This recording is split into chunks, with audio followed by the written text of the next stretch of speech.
संगस्य मुक्तस्य गतसंगस्य मुक्तस्य ज्ञान अवस्थित चेतसे ज्ञान अवस्थित चेतसे यज्ञ आचरत कर्म यज्ञ आश्रित कर्म समग्रम प्रविलीयते। समग्रं प्रविलीयते। भगवान कह रहे हैं जो पुरुष प्रकृति के गुणों के प्रति अनासक्त है, जो पुरुष प्रकृति के गुणों के प्रति अनासक्त है और जो दिव्य ज्ञान में पूर्णतया स्थित है, तो उसके सारे कर्म ब्रह्म में लीन हो जाते हैं। तात्पर्य ऐसी भक्ति वेदांत स्वामी श्री प्रभुपाद जगत गुरु श्री प्रभुपाद की जय। पूर्ण रूपेण त्रस्त भावना भावित होने पर मनुष्य समस्त द्वंद्वों से मुक्त हो जाता है और इस तरह वह भौतिक गुणों के कल्मशों से भी मुक्त हो जाता है। वह इसलिए मुक्त हो जाता है क्योंकि वह कृष्ण के साथ अपने संबंध की स्वाभाविक स्थिति को जानता है। फलस्वरूप उसका चित्त कृष्ण भावनामृत से विचलित नहीं होता। अतएव वह जो कुछ भी करता है या आदि विष्णु कृष्ण के लिए ही होता है।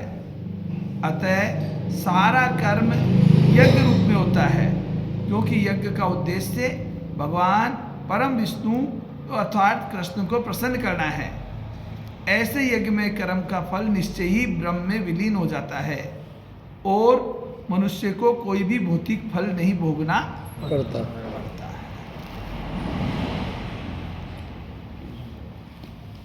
जब ये चारों लक्षण प्रकट होते हैं तो वो व्यक्ति समस्त प्रकार की आसक्तियों से, अभी हमारी आसक्ति किसमें होती है? संसार में आसक्ति होती है। आसक्ति का मतलब क्या होता है? विश्वास, वासना होगी। मेरे बात संसार जुड़े हुए हैं सब। कामना हो या कामना इच्छा वासना,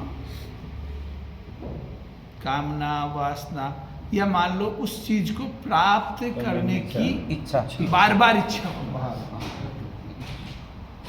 ये जब मान लो वो चीज नहीं आ रही है ना, तो एक बेचैनी सी होने लग जाना।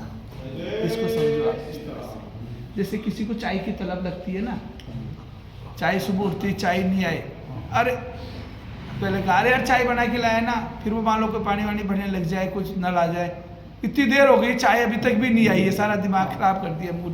तो वो वही चिंतन, इसको कहते हैं आसक्ति। जब आप जिसको आपको दिमाग की चेतना को प्रभावित करती है, यानी आपको यार ये चीजें नहीं हुई, वो आसक्ति कहलाती है। अरे हमारे अनुरूप कार्य नहीं होना,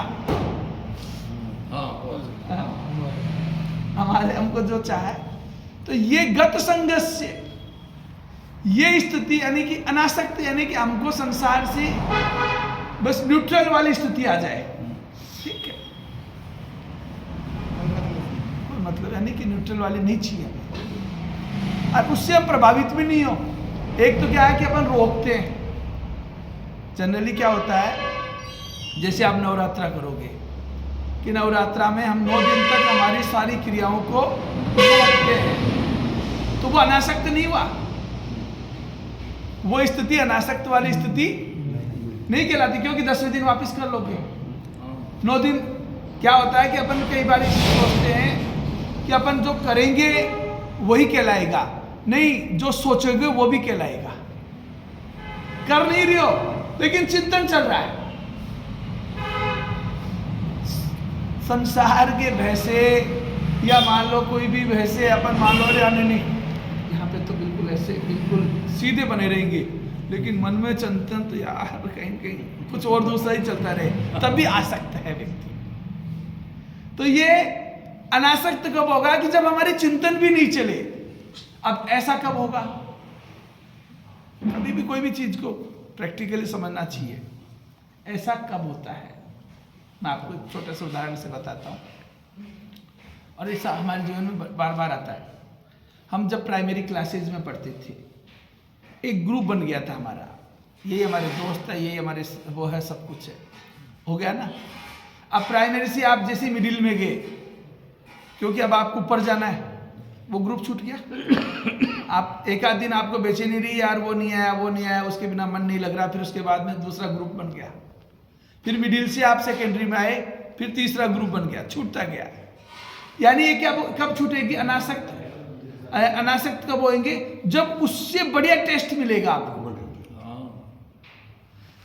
नीचे वाला टेस्ट ऑटोमेटिक छूट जाएगा। जब उससे कोई बढ़िया टेस्ट मिलेगा ना, संसार से अगर आप जबरदस्ती छूटने का प्रयास करोगे तो चिंतन चलेगा, अरे यार कहाँ प्रभु जी ने चाय छुड़ा दी, सुबह सुबह सारा हो गया। लेकिन जब उसके अनुरूप जब आपको अच्छा टेस्ट मिलने लग जाएगा, तब आपका उसका चिंतन नहीं चलेगा, तब हम अनासक्त होंगे। तो इसलिए कहते हैं कि पहले आप भक्ति की विधि विधानों का पालन करो। जब कोई व्यक्ति दृढ़ता से पालन करता है तो वो जो चीज उसकी है वो चीज छूटती है। और फिर जैसे उसमें जब वो दृढ़ता से पालन करता करता करता करता उसमें रस आने लग जाता है, तो रस आने लग जाता है तो फिर वो उसका चिंतन भी नहीं करता। जब तक रस नहीं आएगा तब तक चिंतन चलेगा, ये ध्यान रखना।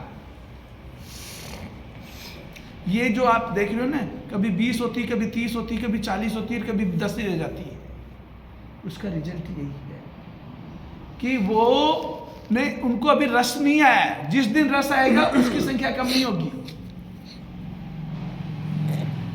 जिस दिन रस आएगा उस दिन उसकी संख्या कम नहीं होगी।